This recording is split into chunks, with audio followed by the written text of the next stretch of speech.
It was recently confirmed that the Joker is the final roster addition to Injustice 2 before they move on to the DLC they announced ahead of the game's release because fuck you money. Pre-fight dialogue with Batman has already confirmed how the Clown Prince of Crime has returned. You a Scarecrow-induced delusion?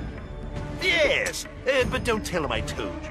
Now, I have to discuss the design from both an aesthetic and a logical angle. First, he looks like more of a Hot Topic piece of trash than the Suicide Squad version, and that's really saying something. He looks like a 16-year-old emo version of the Joker you might expect on Gotham. Second, if he's just a hallucination, how does he have a new look? Surely there should be two designs. The way he looked when he died, which is how everyone remembers him, and a Nightmare Joker, a monstrous appearance similar to how people see Batman when influenced by fear toxin. Or he could be given a series of different forms he takes on depending on the one who's fighting him in the story, customised to best suit their personal fears. Or, you know, you could just go with one that looks arguably worse than the fucking Jared Leto version. That works too, I guess. Now, in terms of story, unless there's some special bullshit that makes him more than a simple hallucination Scarecrow can invoke against certain people, you can already predict how every encounter featuring the Joker is going to go. Batman, Robin, Superman or Harley come face to face with Scarecrow. Either they defeat Scarecrow and he douses them with fear toxin to escape while they fight the hallucination of the Joker, or he douses them first, they fight off the hallucination, then they beat him up too. Really, it's just the perfect excuse for a filler fight to meet the 4 battles per chapter quota. They could probably include a Joker chapter as well, where the aforementioned 4 characters encounter Scarecrow, leading to a room full of fear toxin and a series of Joker hallucinations controlled by the player, taking them all down. That may sound like a needlessly drawn out scene that should only be one fight long, but if you remember Sub-Zero's chapter from MKX, you'll realise they've done it before. I also fully expect someone to kill a Joker hallucination, only to then snap out of it and realise he was overlaid on top of someone else, who they have now accidentally killed. You know, some trite and obvious garbage that the writers think is really clever. Really though, this fear toxin explanation just baffles me. There's a very simple solution here that would give them a lot more freedom to utilise him. Instead of having Green Arrow come back from the dead, utilise the story from the comics. Dr. Fate saves Black Canary by taking her to another universe where she's dead and Oliver's alive, expecting all their memories and feelings for their partners to carry over to each other, which it just won't. Have Fate return to that universe to retrieve Dinah for the new conflict, with Oliver gearing up to go with her. Then have Joker somehow come along with them or follow after them. You could explain that Joker's coming along to find a new Batman, since his was the version killed in Convergence alongside Harley, Superman, Flash and Cyborg. There's a lot they could have done with Joker here in ways that would make his inclusion feel like more than just a contrivance to justify an obligation. But all it's going to amount to is a hallucination that'll taunt Bruce over the chaos Joker's actions caused, taunt Superman over the fact that he killed Lois, and maybe give Harley some development by letting her break free of Joker's influence. Sure, the game probably won't give Harley that, but you know, the comics might. I mean, they can't really handle it any more haphazardly than the flip-floppy retcon shenanigans of Ground Zero, right?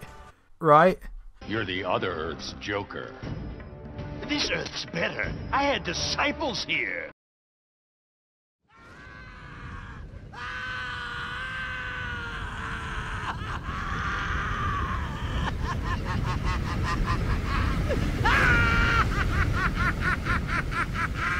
This is how it happened.